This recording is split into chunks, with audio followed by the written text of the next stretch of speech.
दोस्तों स्वागत है आपका बिहार न्यूज़ में। दोस्तों मैं हूं फिर दोस्त गनी और आप देख रहे हैं केडीवी लाइव।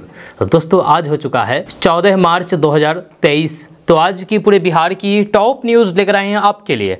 दोस्तों वीडियो शुरू करने से पहले आपको बता दें कि अगर आप नए आए हैं इस चैनल पर तो फिर चैनल को सब्सक्राइब करके बेल आइकन को प्रेस कर दीजिए और साथ में वीडियो को लाइक कर दीजिए। तो चलिए शुरू करते हैं आज की पूरे बिहार की टॉप न्यूज़।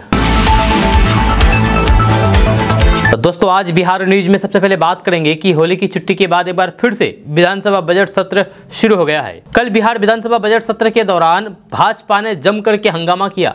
भाजपा के तरफ से किशनगंज में मंदिर के अंदर हुई आग लगी मामले की जांच को लेकर के सदन में हंगामा किया है। हालांकि सरकार की तरफ से जवाब मिलने के बाद सदन की कार्रवाई चली। दरअसल 2-3 दिन पहले किशनगंज में मंदिर के अंदर आग लगी की घटना हुई, जिसके बाद अब बिहार विधानमंडल के अंदर विधानसभा की कार्रवाई शुरू होते ही विपक्ष द्वारा इस मामले को लेकर के जोरदार हंगामा करना शुरू कर दिया, जिसके बाद विधानसभा के स्पीकर ने इस मामले में जांच की बात कहते हुए इन लोगों को शांत रहने का हिदायत दिया है। आपको बता दूं कि बिहार के किशनगंज के कोचाधामन प्रखंड में बगलबाड़ी पंचायत मस्तान चौक पर दुर्गा और हनुमान जी की मंदिर में आग लग गई।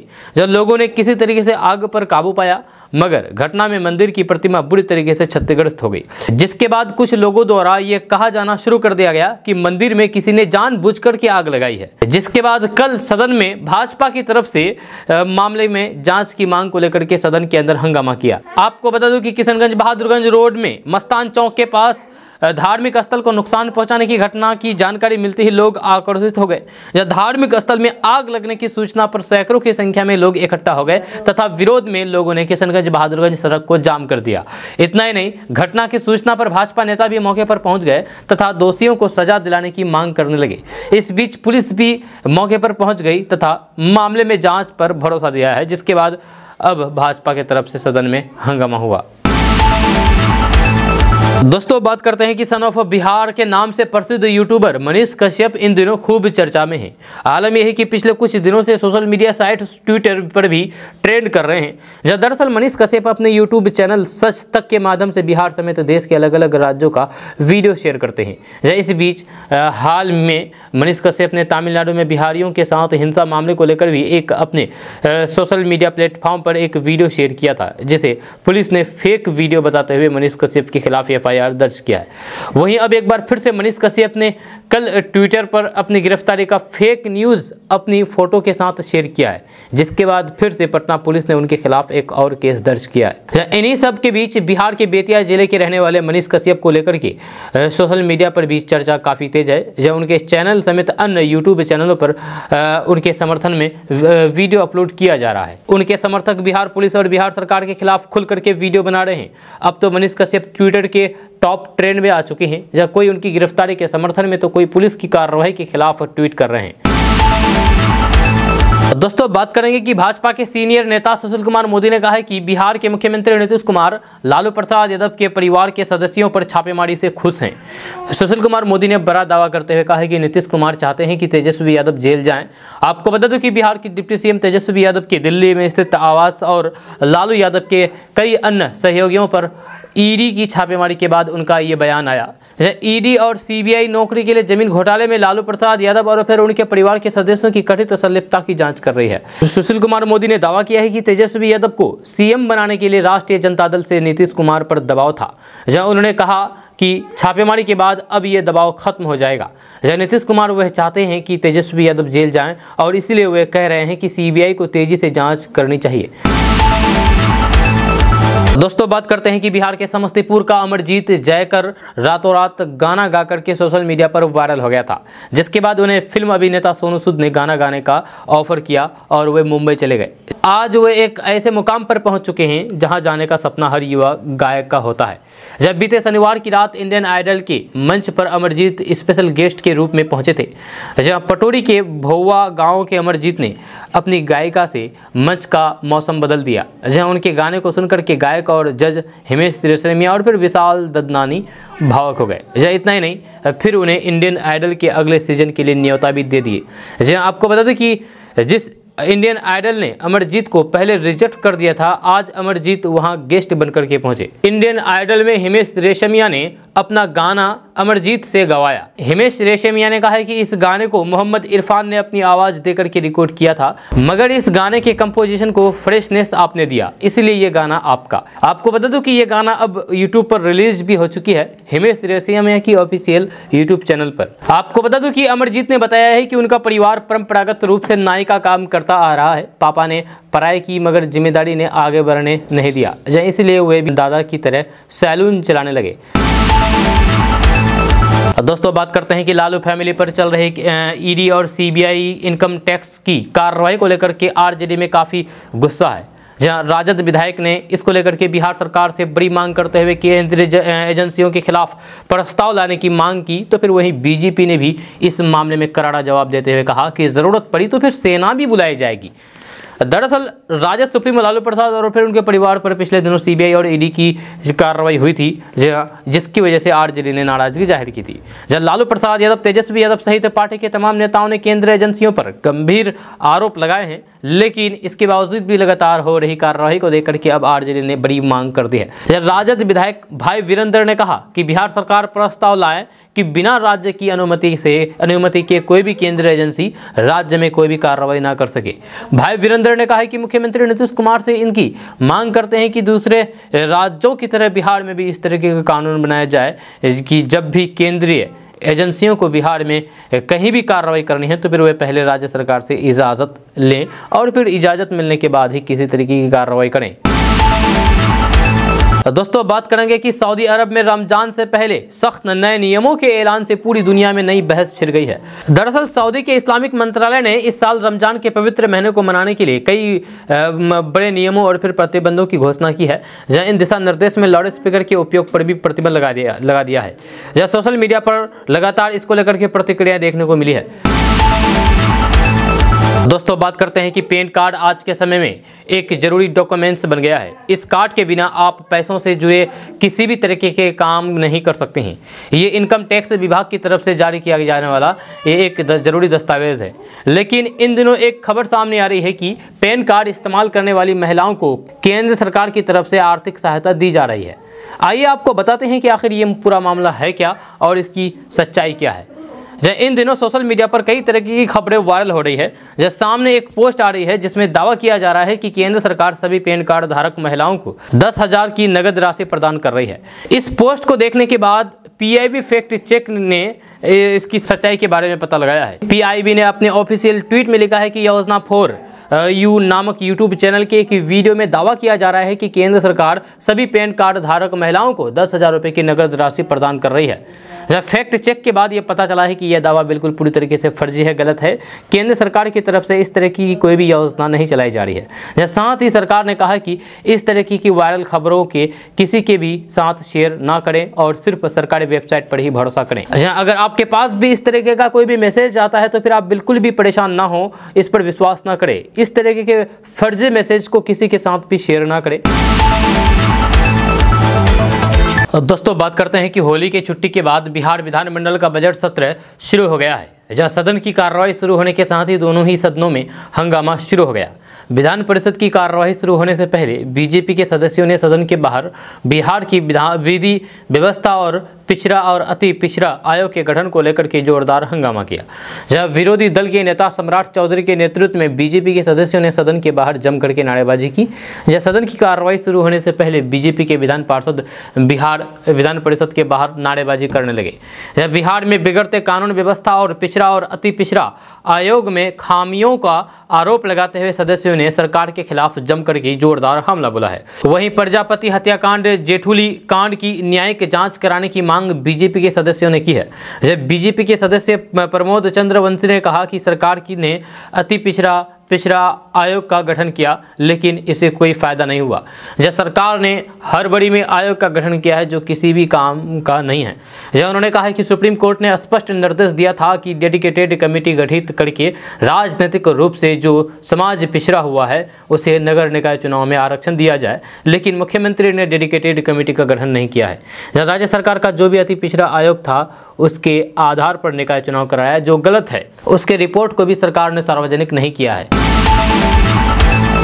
दोस्तों बात करते हैं कि बिहार के पूर्व मुख्यमंत्री और आरजेडी सुप्रीमो लालू प्रसाद यादव के परिवार के कई परिसरों पर 10 मार्च को ईडी की छापेमारी को लेकर के झारखंड राजद में भारी आक्रोश देखने को मिल रहा है। जहां एक और जांच एजेंसी देश के करीब हर भागों में दबिश बनाई हुई है, तो फिर वहीं दूसरी ओर झारखंड राजद ने इसे केंद्र की सोची समझी साजिश बताया है। प्रदेश प्रवक्ता सुबोध पासवान ने केंद्र सरकार पर आरोप लगाते हुए कहा है कि केंद्र हमारे राष्ट्रीय अध्यक्ष को परेशान करने पर जुटा है। उन्होंने कहा है कि अब लड़ाई शुरू हो चुकी है, अब जन संग्राम होगा।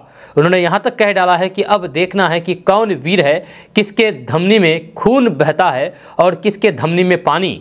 उन्होंने मोदी सरकार को निशाने पर लेते हुए कहा कि केंद्र की निकम्मी सरकार की वजह से कई उद्योगपति आज देश छोड़ करके जाने को मजबूर हैं। प्रधानमंत्री नरेंद्र मोदी के करीबी माने जाने वाले अडानी ने करोड़ों रुपए कमाए, मगर इन जांच एजेंसियों को इसमें भ्रष्टाचार नहीं दिखता। मगर 15 साल पहले झूठे मामले में राष्ट्रीय अध्यक्ष लालू प्रसाद यादव को परेशान किया जा रहा है। केंद्र को इस बात का दर्द है कि बिहार में माइनर कम्युनिटी की सरकार है और फिर केंद्र ने हमेशा पिछड़ों को दबाने का काम किया है, जो आगे चल करके केंद्र के लिए बड़ी मुसीबत खड़ी कर सकता है। दोस्तों बात करते हैं कि नौकरी के बदले जमीन घोटाले मामले में ईडी ने लालू यादव के परिवार के सदस्यों समेत अन्य कई नेताओं के ठिकानों पर छापेमारी की। यह केंद्रीय जांच एजेंसी ने छापेमारी पर आधिकारिक बयान देते हुए दावा किया है कि दिल्ली का एक बंगला, जिसे कागज पर 4 लाख रुपए में खरीदा गया है, उसकी कीमत आज 1.5 करोड़ रुपए से भी अधिक है। यह दरअसल बिहार के उप मुख्यमंत्री और राजद नेता Tejashwi Yadav new friends colony में स्थित बंगले में शुक्रवार को छापेमारी के वक्त मौजूद थे। ईडी ने लालू प्रसाद यादव की एक बेटी रागिनी यादव के घर से करोड़ों रुपए के ज्वेलरी और नकदी जब्त करने का भी दावा किया है। ईडी ने शुक्रवार को न्यू फ्रेंड कॉलोनी में स्थित 4 मंजिला बंगले की तलाशी ली थी। ईडी ने कहा है कि संपत्ति को मात्र 4 लाख रुपए में खरीदा गया है, जिसकी वर्तमान मूल्य बाजार मूल्य लगभग 1.5 करोड़ रुपए है। ईडी ने कहा है कि संदेह है कि इस संपत्ति को खरीदने के लिए बड़ी मात्रा में नकदी का इस्तेमाल किया गया है। वहीं इस पूरे मामले पर चुप्पी तोड़ते हुए बिहार के मुख्यमंत्री और जदयू नेता सुप्रीमो नीतीश कुमार ने कहा कि ईडी और सीबीआई लालू प्रसाद यादव और फिर उनके परिवार के खिलाफ कार्रवाई क्यों कर रही है। 5 साल बाद जब उनके बीजेपी छोड़ने के बाद वहीं जदयू के राष्ट्रीय अध्यक्ष ललन सिंह ने कार्रवाई को अघोषित आपातकाल बताया है। दोस्तों बात करते हैं कि बिहार विधानसभा के बजट सत्र 2023 की कार्रवाई के दौरान बीजेपी विधायक संजय सरावगी ने एनसीआरबी की रिपोर्ट का हवाला देते हुए सवाल उठाया है कि बिहार में बीते 3 साल में पानी के लिए 112 लोगों की जान गई है, जबकि पूरे देश में पानी के लिए 265 लोगों की जान गई है। वहीं प्रभारी मंत्री विजेंद्र यादव और बीजेपी विधायक के बीच तल्खी देखने को मिली। दरअसल बिहार विधानसभा के बजट सत्र 2023 की कार्रवाई होली की छुट्टी के बाद शुरू हो गई है। इस दौरान बीजेपी विधायक संजय सरावगी ने एनसीआरबी की रिपोर्ट का हवाला देते हुए सवाल उठाया है कि बिहार में बीते 3 साल में पानी के लिए 112 लोगों की जान गई है, जबकि पूरे देश में पानी के लिए 265 लोगों की जान गई है। इस पर जवाब देते हुए विजेंद्र प्रसाद यादव ने कहा कि यह प्रश्न निहित नहीं है। तो दोस्तों बात करते हैं कि केंद्रीय मंत्री गिरिराज सिंह ने राहुल गांधी के लंदन में दिए गए बयान पर तीखा हमला बोला है। उन्होंने कहा कि सदन में राहुल गांधी ने 52 मिनट तक प्रधानमंत्री नरेंद्र मोदी के खिलाफ बोला, जो अब विदेश में जाकर के भारत और देश की जनता को अपमानित कर रहे हैं। उन्होंने राहुल गांधी पर आरोप लगाते हुए कहा कि वे टुकड़े टुकड़े गैंग के सदस्य हैं, जब उनके ऊपर देशद्रोह का मुकदमा चलना चाहिए। केंद्रीय मंत्री गिरिराज सिंह लोकसभा स्पीकर से भी मांग की है कि उनके ऊपर कड़ी कार्रवाई की जाए। केंद्रीय मंत्री गिरिराज सिंह ने कहा है कि कांग्रेस के पूर्व अध्यक्ष राहुल गांधी ने देश के बाहर लंदन में जाकर के भारतीय लोकतंत्र और फिर भारतीय संसद को अपमानित किया है। उन्होंने कहा है कि लोकसभा सत्र का शुरुआत हो रहा है, जब लोकसभा अध्यक्ष को इस पर कार्रवाई करनी चाहिए। जी हाँ, बजट सत्र के दूसरे चरण में सत्ता पक्ष और फिर विपक्ष में जम करके हंगामा हुआ है। आपको बता दें कि संसद की कार्रवाई 6 अप्रैल तक चलने की संभावना है। बजट सत्र के पहले चरण में विपक्ष ने अडानी को लेकर के आई हिंडनबर्ग की रिपोर्ट पर लोकसभा और फिर राज्यसभा में जम करके हंगामा किया था। दोस्तों बात करते हैं कि सर्वश्रेष्ठ लघु फिल्मों के लिए द एलिफेंट विस्पर्स को ऑस्कर अवार्ड मिलने पर बीजेपी प्रदेश अध्यक्ष डॉक्टर संजय जायसवाल, केंद्रीय मंत्री अश्विनी चौबे, पूर्व मंत्री प्रेम कुमार और देश के प्रधानमंत्री नरेंद्र मोदी ने भी बधाई दी है। इस शॉर्ट मूवी को अवार्ड मिलने से पूरे देश में खुशी की लहर दौड़ गई है। आपको बता दें कि ये डॉक्यूमेंट्री मनुष्य और पशुओं के परस्पर संबंध, प्रेम और एक साथ जीने की भारतीय पद्धति, परंपरा, प्रकृति संरक्षण को पेश करता है। ऐसी कालजयी रचनाएं सभी के लिए प्रेरणास्पद है। दोस्तों बात करते हैं कि ओल्ड पेंशन स्कीम यानी कि पुरानी पेंशन योजना को लेकर के बिहार के लोगों की भी सरकार पर नजरें टिकी हुई है। देश के 5 राज्यों में पहले से ही ये लागू है, जब बाकी कई राज्यों में भी इसे लागू करने की बात कही जा रही है। हालांकि मुद्दा को लेकर के नीतीश सरकार की ओर से अब तक कुछ भी नहीं कहा गया है। बजट सत्र के दौरान सदन में भी यह मुद्दा उठा था जिससे में बिहार सरकार के मंत्री ने कई बातें कही थी, जहां लोगों को बिहार में इस योजना के लागू होने का बेसब्री से इंतजार है, लेकिन सरकार कुछ नहीं कर रही है। पुरानी पेंशन योजना यानी कि ओल्ड पेंशन स्कीम के तहत सरकार साल 2004 से पहले कर्मचारियों को रिटायरमेंट के बाद एक निश्चित पेंशन देती थी। ये पेंशन कर्मचारियों के रिटायरमेंट के समय उनके वेतन पर आधारित होती थी। इस स्कीम में रिटायर हुए कर्मचारी की मौत के बाद उनके परिवार वालों को भी पेंशन का लाभ दिया जाता था। वही साल 2004 में अटल बिहारी वाजपेयी की सरकार आई थी, उसी समय नई पेंशन योजना लागू की गई, लेकिन लगभग सभी राज्य इसके विरोध में थे। दोस्तों बात करेंगे कि सोशल मीडिया पर वायरल एक पोस्ट में दावा किया जा रहा है कि बिहार के किशनगंज में समुदाय विशेष के लोगों ने 2 मंदिरों में आग लगा करके उसे नुकसान पहुंचाया है। दावा किया जा रहा है कि जिस इलाके में यह घटना हुई है वहाँ हिंदुओं की आबादी कम है, लेकिन इसलिए इन मंदिरों को नुकसान पहुंचा गया है। जी हाँ, केडीवी लाइव की न्यूज़ में यह दावा बिल्कुल भी गलत निकला है। जी हाँ, जिसे गलत मंशा के साथ सांप्रदायिक रूप से भड़काऊ दावे के साथ वायरल किया जा रहा है। जहाँ किशनगंज के कोचाधामन थाना क्षेत्र के मस्तान चौक पर दुर्घटनावश आग लगी थी। कोई किसी से जानबूझ करके आग नहीं लगाई थी, ये मात्र दुर्घटनावश आग लगी थी, जिनकी वजह से 4 दुकानों और पर 2 मंदिर को नुकसान पहुंचा है। जिन लोगों को आर्थिक नुकसान हुआ है उन्हें मुआवजा देने की प्रक्रिया जारी है और फिर साथ ही प्रभावित मंदिर के जीर्णोद्धार के लिए प्रशासन और स्थानीय लोगों की भागीदारी से काम किया जा रहा है। अब आप सोच रहे होंगे कि आखिर मामला क्या है, तो मामला यह है कि social media user Ranjit Singh Rajput ने वायरल वीडियो को शेयर करते हुए लिखा कि राजद जदयू महागठबंधन सरकार की तुष्टिकरण के कारण किशनगंज सहित सीमांचल किशनगंज बिहार के सभी जिले कश्मीर बनने के कगार पर है। आज मंदिर और घर जलाए गए हैं, कल मस्जिदों से नारे लगेंगे, यहाँ क्या चलेगा निजाम मुस्तफ़ा, ये नारे लगेंगे। और एक दिन मतलब कि यहाँ पर लड़कियों के साथ, हिंदू लड़कियों के साथ, हिंदू लोगों के साथ गलत काम होगा, हिंदुओं को यहाँ से खदेड़ा जाएगा, क्योंकि यहाँ हिंदुओं को केवल जातिवाद की घृणित राजनीति से, केवल भ्रष्टाचारियों को सत्ता में लाने के सिवाय कोई दूसरा काम नहीं, भले बिहार में एक और कश्मीर बनने को तैयार हो जाए। जहाँ कई अन्य यूजर्स ने इस पोस्ट को समान और फिर मिलते जुलते दावे के साथ शेयर किया है। या ट्विटर पर भी कई यूजर्स ने इस घटना को समान सांप्रदायिक दावे के साथ शेयर किया है। आपको बता दूं कि किशनगंज जिले के कोचाधामन प्रखंड में स्थित बगलबाड़ी पंचायत मस्तान चौक पर बीती रात दुर्गा और हनुमान मंदिर में आग लगने का मामला सामने आया। जहाँ घटना में भगवान की मूर्ति सहित मंदिर जल करके नष्ट हो गया। जहाँ आग लगने से मंदिर में स्थापित शिवलिंग और अन्य भगवान की मूर्तियां छत विक्षिप्त हो गई। यह घटना में मंदिर के आसपास की 2-3 दुकानें भी जलकर के बर्बाद हो गई। दोस्तों बात करते हैं कि बिहार बोर्ड परीक्षा देने वाले छात्रों के लिए महत्वपूर्ण खबर सामने आई है।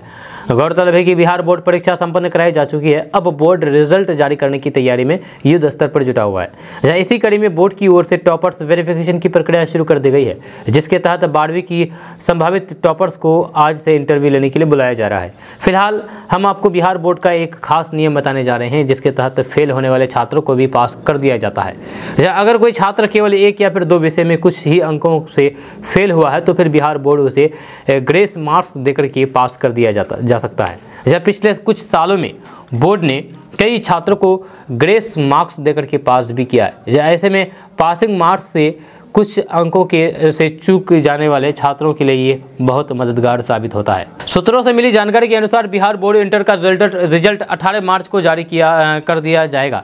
जहाँ वहीं 10वीं की बात करें तो फिर इसके नतीजे 31 मार्च तक जारी किए जा सकते हैं। जब फिलहाल छात्रों को रिजल्ट अपडेट के लिए बिहार बोर्ड की वेबसाइट पर नज़र बनाए रखना चाहिए। दोस्तों बात करते हैं कि कुछ ही महीने में लीची बाजार में होगी। जब वहीं अब विदेश में भी लोग इसका स्वाद चखेंगे, बिहार की लीची। जी हाँ, मंजर को देख करके अच्छी पैदावार की उम्मीद जताई जा रही है। किसान भी पेड़ों की देखभाल में जुटे हुए हैं। जब लीची की पैदावार अच्छी हो इसके लिए प्रयास भी किए जा रहे हैं। वहीं व्यापारियों ने भी इसके लिए तैयारी को पूरा कर लिया है। शाही लीची को विदेशों में भेजने की तैयारी कर ली गई है। आपको बता दूं कि मुजफ्फरपुर की शाही लीची को अमेरिका, दुबई, कतर और दूसरे देशों में भेजने की तैयारी पूरी की जा चुकी है। दरअसल पिछले कुछ सालों से मुजफ्फरपुर की लीची को बाहर भेजा जाता है, जब वहीं इस बार शाही लीची को दुबई और गल्फ देशों में ज़्यादा भेजने की तैयारी है। लीची की का स्वाद खराब होने से पहले इसे बाहर भेजना एक बड़ी चुनौती होती है। लीची को ख़राब होने से पहले ही देश से बाहर भेजना होता है। आपको बता दूं कि लीची का स्वाद पेड़ से टूटने के 72 घंटे के बाद ख़राब होने लगता है, इसीलिए इससे पहले ही लीची का व्यापार होता है। जानकारी के अनुसार लीची को मुजफ्फरपुर से विदेश भेजने के लिए सबसे पहले कोलकाता और दिल्ली भेजना होता है। जब दिल्ली और कोलकाता भेजने के बाद पहुंचने के बाद वहां के एयरपोर्ट से लीची को विदेशों में भेजा जाता है। यहाँ ये एक लंबी प्रक्रिया है जिसे समय रहते ही पूरा करना होता है। जब वही समय सीमा के अंदर अगर इसे पूरा नहीं किया गया तो फिर ये नुकसानदायक होता है, इसलिए व्यापारियों के लिए ये समय एक बड़ी चुनौती है। तो दोस्तों बात करते हैं कि बिहार के किशनगंज जिले में पुलिस ने एक बीएसएफ के एक जवान को गिरफ्तार किया है। जहां बिहार पुलिस को लंबे वक्त से उसकी तलाश थी। बीएसएफ के वर्दी के आड़ में वह लंबे समय से शराब की तस्करी कर रहा था।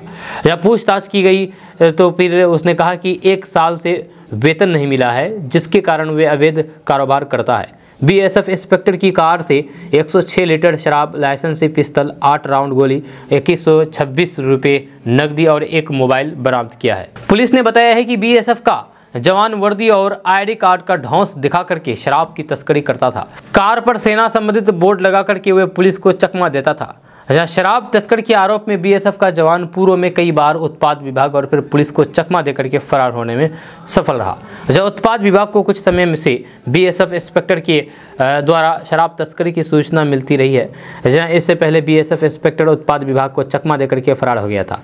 जहाँ इस बार उत्पाद विभाग ने टाउन थाना पुलिस के साथ संयुक्त कार्रवाई करके बीएसएफ इंस्पेक्टर को शराब तस्करी करते रंगे हाथ दबोच लिया है और सलाखों के पीछे भेज दिया। गिरफ्तार बीएसएफ इंस्पेक्टर आलोक कुमार रविकार पिता दामोदर प्रसाद गुरु बाजार बराड़ी कटिहार जिला का निवासी है। जी हाँ, जवान अपनी वर्दी का फायदा उठा करके सीमांचल के जिलों में शराब तस्करी कर रहा था। अपनी कार पर कभी प्रशासन का बोर्ड तो कभी CAPF किशनगंज का बोर्ड लगा करके और खुद बीएसएफ की वर्दी में जवान लंबे समय से बंगाल से शराब की खेप लेकर के बिहार में तस्करी करता था।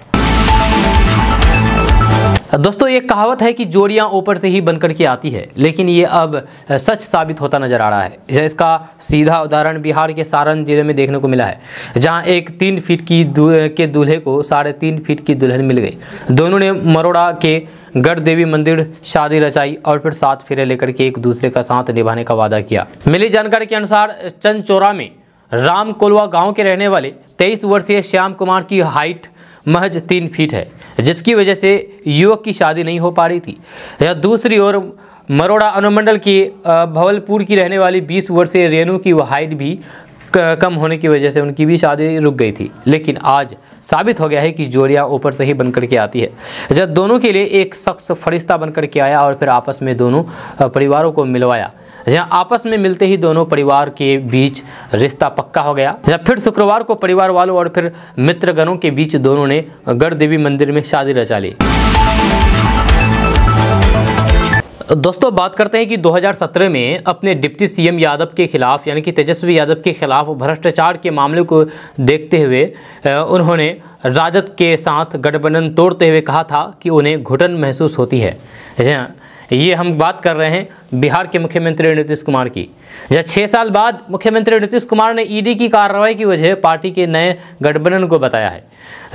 इस तरह भ्रष्टाचार पर सुशासन बाबू उर्फ नीतीश कुमार का रुख उन्हीं पर भारी पड़ता दिखा। जब बिहार की गुलाटी मारती गठबंधन वाली राजनीति में नीतीश कुमार ने कई बार गुलाटी खाई है, लेकिन भ्रष्टाचार को लेकर के उनके बदलते रुख से उनकी साफ छवि पर खतरा मंडराता दिखाई दे रहा है। जैसे कि 2015 में उन्होंने बीजेपी का साथ छोड़ करके अपने कट्टर प्रतिद्वंदी लालू प्रसाद यादव के साथ हाथ मिलाया, तब जबकि 2013 में चारा घोटाले में लालू प्रसाद यादव दोषी करार दिए हुए थे और 11 साल तक चुनाव नहीं लड़ सकते थे।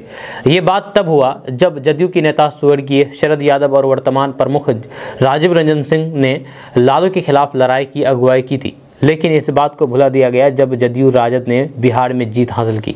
2017 जुलाई में कलह की वजह को नीतीश कुमार ने भ्रष्टाचार के खिलाफ असहिष्णुता बताया था। तब जब सीबीआई ने तेजस्वी और फिर उनके परिवार के खिलाफ IRCTC स्कैम के तहत केस दर्ज किया था, जिसके बाद नीतीश कुमार ने तेजस्वी यादव का डिप्टी सीएम के पद से इस्तीफा मांगा था। लालू जो उस वक्त जेल में नहीं थे, ऐसा करने से इनकार किया और फिर नीतीश कुमार ने बीजेपी से हाथ मिला लिया। लेकिन पिछले साल अगस्त महीने में, यानी कि साल 2022 के अगस्त महीने में नीतीश कुमार ने फिर से राजद से हाथ मिलाया, तब जबकि लालू यादव 3 साल चारा घोटाले से जुड़े हुए केस में दोषी ठहराए गए। यानी कि कुल 5 मामलों में दोषी होने के बावजूद भी नीतीश कुमार ने 2022 में फिर से पलटी मारी और राजद से हाथ मिला लिया। सुशासन बाबू की छवि से अलग हटकर के नीतीश कुमार के इस फैसले में 2017 से पहले के बंदोबस्त को दोहराया गया, जब तेजस्वी डिप्टी सीएम बने और तेज प्रताप यादव को मंत्री बना दिया गया। हाल ही में तेजस्वी यादव के खिलाफ ईडी ने जो छापे मारे हैं, जिसमें एजेंसी ने आधिकारिक तौर पर 600 करोड़ रुपए के अवैध आय पाने का दावा किया है, जिसने एक बार फिर से मुख्यमंत्री नीतीश कुमार को परेशान कर दिया है। यही वजह है कि उन्होंने ये प्रतिक्रिया देने के लिए मजबूर होना पड़ा उन्हें कि ये छापे पिछले साल जदयू और राजद के फिर से हाथ मिलाने के कारण हो रहे थे। हालांकि नौकरी के बदले जमीन घोटाले की पेचीदगियों से वे बचते नजर आए। दोस्तों, बात करते हैं कि आज के समय में स्मार्टफोन हमारी ज़रूरत बन गए हैं। या स्मार्टफोन के जरिए हमारे बहुत से काम आसान हो जाते हैं। इसमें हमारा पर्सनल डेटा भी स्टोर रख सकते हैं। जी हाँ, ऐसे में हम स्मार्टफोन को 1 मिनट के लिए भी खुद से दूर नहीं रखते। जब हम नया स्मार्टफोन खरीदते हैं तो फिर उसमें बहुत सी चीज़ें चेक करते हैं। नया स्मार्टफोन खरीदते वक्त हम उसका प्रोसेसर, रैम, स्टोरेज और कैमरा चेक करते हैं। इसके साथ ही यूजर्स फ़ोन की बैटरी से लेकर के डिस्प्ले तक चेक करते हैं। लेकिन क्या आप ये चेक करते हैं कि जो स्मार्टफोन खरीदने जा रहे हैं वह आपकी सेहत के लिए कितना खतरनाक है? ये शायद ही आप चेक करते होंगे। जी हाँ, कई रिसर्च में इस बात का खुलासा हो चुका है कि स्मार्टफोन के साइड इफ़ेक्ट भी होते हैं। स्मार्टफोन हमारी सेहत को भी नुकसान पहुंचाता है। ऐसे में नया स्मार्टफोन खरीदते वक्त या फिर आप जो स्मार्टफोन वर्तमान में इस्तेमाल करते हैं वह आपकी सेहत के हिसाब से कितना ठीक है, हम आपको भी बताएंगे। आप जो स्मार्टफोन यूज़ कर रहे हैं वह आपकी सेहत को कितना नुकसान पहुँचाता है, इस बात का पता आप उसकी SAR वैल्यू यानी कि स्पेसिफिक अब्सॉर्प्शन रेट से कर सकते हैं। जहाँ स्पेसिफिक अब्सॉर्प्शन रेट यानी कि SAR वैल्यू का मतलब होता है कि स्मार्टफोन से निकलने वाला रेडिएशन। SAR वैल्यू हमारे शरीर द्वारा ऑब्जर्व होने वाली रेडियो फ्रीक्वेंसी को मापने की यूनिट है। फ़ोन यूज़ करते वक्त हमारा शरीर कितना रेडियो फ्रीक्वेंसी ऑब्जर्व करता है, इसे SAR वैल्यू में पाया जाता है। जी हाँ, मोबाइल फ़ोन्स के लिए स्पेसिफिक SAR वैल्यू तय की गई है। जब भारत में डिपार्टमेंट ऑफ टेलीकम्युनिकेशन ने मोबाइल फ़ोन्स के लिए 1.6 WKG की वैल्यू तय की है। दोस्तों, अब बात करेंगे कि AIMIM के प्रमुख असदुद्दीन ओवैसी के सीमांचल दौरे से पहले बिहार में सियासी तेज हो गई है। बीजेपी के साथ साथ महागठबंधन की नेता इस बात का दावा कर रहा है कि ओवैसी के बिहार दौरे से उनकी पार्टी की सेहत पर कोई असर नहीं पड़ने वाला है। जब कांग्रेस विधायक दल के नेता अजित शर्मा ने तो यहाँ तक कह दिया है कि ओवैसी की पार्टी बहुत ही छोटी पार्टी है। उन्होंने कहा कि ओवैसी है ही क्या चीज़ जो कांग्रेस उसके बारे में बात करे। आपको बता दूं कि बिहार में पार्टी को धार देने के लिए ओवैसी 18-19 मार्च को सीमांचल के दौरे पर आ रहे हैं, जहां पद यात्रा के जरिए वे विरोधियों को कड़ी टक्कर देंगे। दरअसल ओवैसी के दौरे को लेकर के जब मीडिया ने अजित शर्मा से सवाल किया तो फिर वे भड़क गए और कहा कि ओवैसी क्या चीज़ है, तो उसके बारे में पूछ रहे हैं। अभी बीजेपी नौजवानों को गुमराह कर रही है, युवाओं को नौकरी नहीं दे रही है, यह उस पर बात करने के बजाय ओवैसी के बारे में पूछ रहे हैं। यह बहुत छोटी पार्टी है ओवैसी, बहुत छोटी। जहाँ राष्ट्रीय पार्टी के नेता से अगर बात कर रहे हैं तो फिर किसी राष्ट्रीय पार्टी के बारे में पूछिए। दोस्तों, बात करते हैं कि लालू प्रसाद यादव के परिवार पर ईडी की कार्रवाई को लेकर के बीजेपी नेता हरिभूषण ठाकुर बचौल ने बड़ा बयान दिया है। जदयू के राष्ट्रीय अध्यक्ष ललन सिंह के द्वारा उपलब्ध दस्तावेज के आधार पर सीबीआई ईडी की कार्रवाई हो रही है। जब बीजेपी विधायक हरिभूषण ठाकुर बचौल ने कहा कि तेजस्वी यादव ये बताएं कि इतने कम उम्र में इतनी संपत्ति उनको कहां से आई। हरिभूषण ठाकुर बचौल ने कहा कि अभी भी समय है, वे अपनी गलती को मानते हुए पूरी संपत्ति गरीबों में बांट दे, तभी वे बच सकते हैं, नहीं तो फिर उनकी गिरफ्तारी तय है। आपको बता दो कि जमीन देकर के रेलवे में नौकरी देने वाले पर ईडी अब सख्त कार्रवाई कर सकती है, जहां सीबीआई अपनी जांच का दायरा बनाने लगी है। जहां इसी मामले में उनसे पूछताछ की तैयारी जारी है। जिन लोगों पर रेलवे में जमीन देकर के नौकरी लेने का आरोप है उन लोगों से पूछताछ की जाएगी। ईडी के रडार पर करीब 10 लोग हैं, इनके नाम सीबीआई की प्राथमिकता में भी है। वहीं इस मामले पर बीजेपी का आरोप है कि बिहार के मुख्यमंत्री नीतीश कुमार हमेशा से ये चाहते रहे हैं कि लालू प्रसाद यादव उनके परिवार पर भ्रष्टाचार को लेकर के दबिश जांच की कार्रवाई होती रहे। बीजेपी प्रवक्ता अजफर शम्सी ने कहा है कि हमारे प्रदेश अध्यक्ष का ये आरोप बिल्कुल भी सही है कि मुख्यमंत्री जब बीजेपी के साथ थे तब भी उनका जोर इस बात को लेकर के रहता था कि लालू प्रसाद यादव के परिवार पर जांच का शिकंजा कसा जाए। आज जो परिस्थिति बन रही है वह भी उनके अनुकूल ही बन रही है। जितनी ज़्यादा वे दबिश होगी उससे फ़ायदा नीतीश कुमार को मुख्यमंत्री बने रहने में होगा। वहीं इस मामले पर आरजेडी विधायक ने लालू प्रसाद यादव के परिवार वालों को ईडी सीबीआई के माध्यम से केंद्र सरकार परेशान करने का आरोप लगाया है। आरजेडी विधायक अख्तरुल इस्लाम शाहीन का कहना है कि महागठबंधन से जदयू को अलग करने के लिए बीजेपी इन केंद्रीय संस्थानों का दुरुपयोग कर रही है। आरजेडी विधायक ने कहा है कि लालू प्रसाद यादव की गर्भवती बहू को एवं छोटे छोटे बच्चों को परेशान किया जा रहा है। बिहार की जनता सब कुछ देख रही है। केंद्र सरकार एवं बीजेपी के सबसे बड़े नेता नरेंद्र मोदी से तेजस्वी यादव डरने वाले नहीं हैं। दोस्तों बात करते हैं कि बिहार के सिवान में एटीएम सहित पैसे भी लेकर के चोर फरार हो गए हैं। जब मामला हुसैनगंज थाना क्षेत्र के सीबीआई एटीएम मशीन का है, जिससे कुल 28 लाख रुपए की चोरी कर ली गई है। जब बताया जाता है कि ये एटीएम हुसैनगंज थाना क्षेत्र के टेरी घाट बाजार पर हाजी गुलाम अरशद कम्प्लेक्स में लगा हुआ था, जहां उसे चोरों ने जमीन से ही उखाड़ करके और फिर रुपए से भरे एटीएम को चोरी करके लेकर भाग गए। जब गांव के हाजी गुलाम कम्प्लेक्स के पास जब लोग सुबह में टहलने के लिए निकले तब देखा कि एटीएम मशीन नहीं है, जिसकी सूचना बैंक कर्मी को दी गई। यह सूचना मिलते ही बैंक कर्मी जांच करने पहुंचे। उसके बाद थाने में मामला दर्ज कराया। बताया जाता है कि टेरी घाट बाजार में स्थित एसबीआई के एटीएम को चोरों द्वारा उखाड़ करके चोरी की घटना को अंजाम दिया था। इस घटना में एटीएम कर्मी की अज्ञात चोरों के खिलाफ थाने में मामला दर्ज कराया है। जानकारी यह है कि एटीएम कर्मी सारण के रिविलगंज शेखपुरा निवासी सुशांत कुमार है, जिसने बताया है कि शनिवार को इसमें 32 लाख रुपए डाले थे। जहां उसके बाद कुछ ग्राहकों ने पैसे निकाला था। उसके बाद अभी भी 28 लाख रुपए शेष बचे हुए थे। सूचना मिलने के बाद मौके पर पहुंची पुलिस ने जाँच शुरू कर दी है। दोस्तों बात करते हैं कि एनएमसीएच के लापता डॉक्टर संजय कुमार की सकुशल बरामदगी के लिए एक तरफ पुलिस पर दबाव बढ़ता जा रहा है, तो वही पुलिस को अब तक कोई सफलता हाथ नहीं मिली है। जी, जिस वजह से पुलिस की सक्रियता और फिर कार्यशैली पर गंभीर सवाल उठ रहे हैं। ऐसे में पटना एसएसपी राजीव मिश्रा ने घोषणा की है कि जो भी कोई शख्स लापता डॉक्टर को खोज करके लाएगा उसे पटना पुलिस 2 लाख रुपए का इनाम देगी। नालंदा मेडिकल कॉलेज के डॉक्टर संजय कुमार 1 मार्च से ही लापता है। यह आखिरी बार जब 1 मार्च को परिवार वालों से उनकी फ़ोन पर बात हुई थी तब संजय ने बताया था कि उनको निरीक्षण के लिए मुजफ्फरपुर जाना है। जहाँ उसके बाद से उनके बारे में कोई जानकारी नहीं मिल पाई है। जहाँ अब तक कोई फिरौती को लेकर भी कोई कॉल नहीं आया है। जहाँ ऐसे में अपहरण जैसी कोई भी बात स्पष्ट तौर पर नहीं की जा सकती है। दोस्तों बात करते हैं कि हाल ही में जदयू छोड़ने वाली पूर्व सांसद मीना सिंह ने भाजपा का दामन थाम लिया है। जब पटना में आयोजित मिलन समारोह में मीना सिंह ने अपने पुत्र विशाल सिंह समेत सैकड़ों समर्थकों के साथ भाजपा की सदस्यता ग्रहण किया है।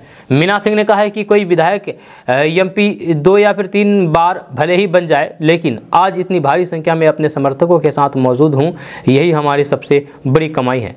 राजधानी के ज्ञान भवन में आयोजित मिलन समारोह में भाजपा के प्रदेश अध्यक्ष डॉक्टर संजय जायसवाल के अलावा केंद्रीय गृह राज्य मंत्री नित्यानंद राय, बिहार विधान परिषद में प्रतिपक्ष के नेता सम्राट चौधरी भी मौजूद रहे।